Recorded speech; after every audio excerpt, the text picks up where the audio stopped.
Thưa quý thính giả, nhằm thay thế cho Luật Việc làm 2013, Quốc hội đã ban hành Luật Việc làm 2025 có hiệu lực thi hành kể từ ngày 1 tháng 1 năm 2026.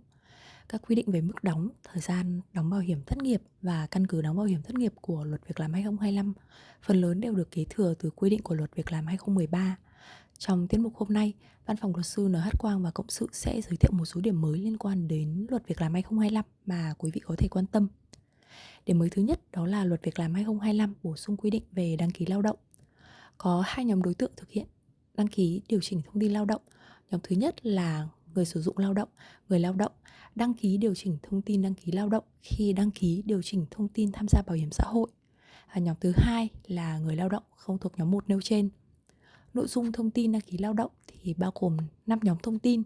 Nhóm thứ nhất là thông tin cơ bản như họ, tên, số định danh cá nhân, ngày sinh, giới tính. Nhóm thứ hai là thông tin về trình độ học vấn, kỹ năng nghề. Nhóm thứ ba là thông tin về tình trạng việc làm và nhu cầu về việc làm. Nhóm thứ tư là thông tin về bảo hiểm xã hội, bảo hiểm thất nghiệp. Và cuối cùng là nhóm thông tin khác về đặc điểm, đặc thù của người đăng ký. Việc bổ sung quy định về đăng ký lao động được đánh giá là hỗ trợ cơ quan nhà nước trong công tác quản lý nhà nước về lao động, xây dựng và thực thi chính sách hỗ trợ người lao động, cũng như là tạo thuận lợi cho người sử dụng lao động tuyển dụng được lao động chất lượng. Điểm mới thứ hai đó là Luật Việc làm 2025 bổ sung thêm một số quy định về việc đóng bảo hiểm thất nghiệp. Ví dụ như là người lao động không hưởng tiền lương từ 14 ngày làm việc trở lên trong tháng thì người sử dụng lao động và người lao động không phải đóng bảo hiểm thất nghiệp của tháng đó. Hay như là quy định về trách nhiệm đóng đủ bảo hiểm thất nghiệp của người sử dụng lao động. Trường hợp chậm đóng, trốn đóng bảo hiểm thất nghiệp thì sẽ bị xử lý theo quy định của Luật Bảo hiểm xã hội. Ví dụ như là phải đóng đủ số tiền chậm đóng, nộp một khoản tiền phạt tính trên ngày chậm đóng, bị xử phạt vi phạm hành chính hoặc truy cứu trách nhiệm hình sự.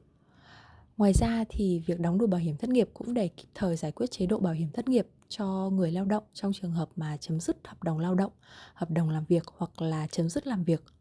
Nếu không đóng đủ thì người sử dụng lao động phải trả cho người lao động một khoản tiền tương ứng với các chế độ bảo hiểm thất nghiệp mà người lao động được hưởng theo quy định của pháp luật.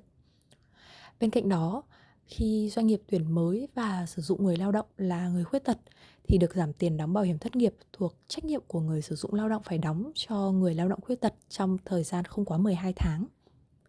Điểm mới thứ ba đó là Luật Việc làm 2025 sửa đổi quy định về việc hỗ trợ người sử dụng lao động trong việc đào tạo, bồi dưỡng, nâng cao trình độ kỹ năng nghề để duy trì việc làm cho người lao động tham gia bảo hiểm thất nghiệp theo chế độ của bảo hiểm thất nghiệp.